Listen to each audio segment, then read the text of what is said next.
समय की बात है। हीरापुर नाम का एक गांव हुआ करता था, जहां पर सभी लोग खुश खुशी रहा करते थे।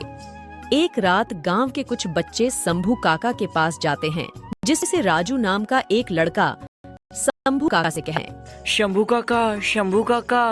हाँ, कहो जी, क्या बात है? शंभू काका, हमारे गांव का नाम हीरापुर क्यों है? ये एक बहुत पुराना राज है बेटा, जो आज तक किसी को नहीं पता। कौन सा राज शंभू काका?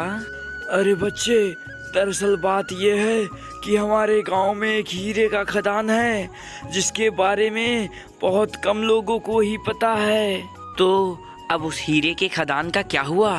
क्या वो अब भी हमारे गांव में ही है? अरे बेटे, अब मैं ज्यादा तो नहीं जानता, पर सुना है उस हीरे के खदान में चुड़ैल का साया है, और जो कोई भी उस खजाने को पाने का है, वो आज तक जिंदा नहीं लौटा। रात काफी हो गई थी, इसलिए सभी बच्चे अपने घर सोने चले जाते हैं। लेकिन वहीं पेड़ के पीछे से एक चोर ने शंभू काका की सारी बात सुन ली और इस बात को गांव के डाकू कालिया को बता देता है। अरे हुजूर, मैंने अभी अभी गांव के एक बूढ़े आदमी से सुना है कि हीरापुर गांव में हीरे का खदान है। ओह अच्छा, ये बात है। फिर तो अब वो खदान हमारा हुआ। मैं कल ही जाके उस खदान को लूट लेता हूँ। सुबह हो गई थी, तभी कालिया डाकू अपने कुछ साथियों के साथ हीरापुर गांव में पहुंच गया और वहां के एक आदमी से बोला, अरे क्या तुम्हें पता है कि हीरे का खदान कहाँ है? आदमी ने उसे कुछ नहीं बताया, जिससे कालिया डाकू को गुस्सा आ गया और उसने उस व्यक्ति को पीट पीट कर उसकी हत्या कर दी। तभी वहां शंभू काका आ जाते हैं और कहते हैं, अरे भाई, ये सब क्यों कर रहे हो? कृपया ऐसा मत करो, हम गांव वालों पे थोड़ा रहम तो करो। अरे बुढ़े, अगर तू चाहता है कि तुम जिंदा रहो तो मुझे बताओ हीरे का खदान कहाँ है? शंभू के पास अब कोई दूसरा रास्ता नहीं, इसलिए उन्होंने कालिया डाकू से कहा, अरे भाई, सबसे पहले तुम्हें एक जंगल पार करना होगा, उसके बाद खून की नदी पार करनी होगी, और खून की नदी पार करने के बाद तुम्हें एक गुफा मिलेगी, वही हीरे का खदान है। उस बाद कालिया डाकू अपने साथियों के साथ खदान को खोजने चल देता है।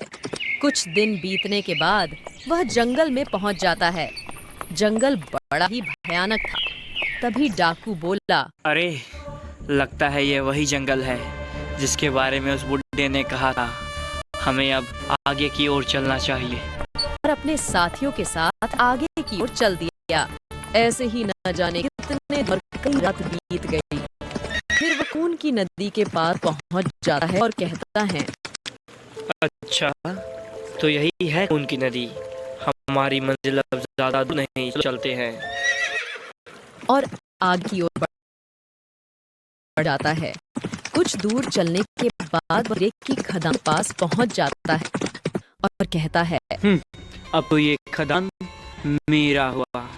अरे हाँ हुजूर, चलिए अब जल्दी से हीरे को खोद कर निकाल लेते हैं। फिर कालिया डाकू जमीन खोदने लगता है कि तभी वहां चुड़ैल आ जाती है, जिसे देखकर कालिया डाकू और उसके साथी डर जाते हैं। अरे गुरु, ये चुड़ैल कहाँ से आ गई? अरे मुझे क्या पता ये कहाँ से आ गई। तभी चुड़ैल ने बोला, ये तुमने बहुत गलत किया है, अब मैं तुम्हें मार डालूंगी। और कालिया डाकू जलाकर मार डाला और उसके साथी उसे छोड़कर भाग खड़े हैं। इस तरह कालिया डाकू की कहानी समाप्त हुई और लोगों को कालिया डाकू से आजादी मिल गई।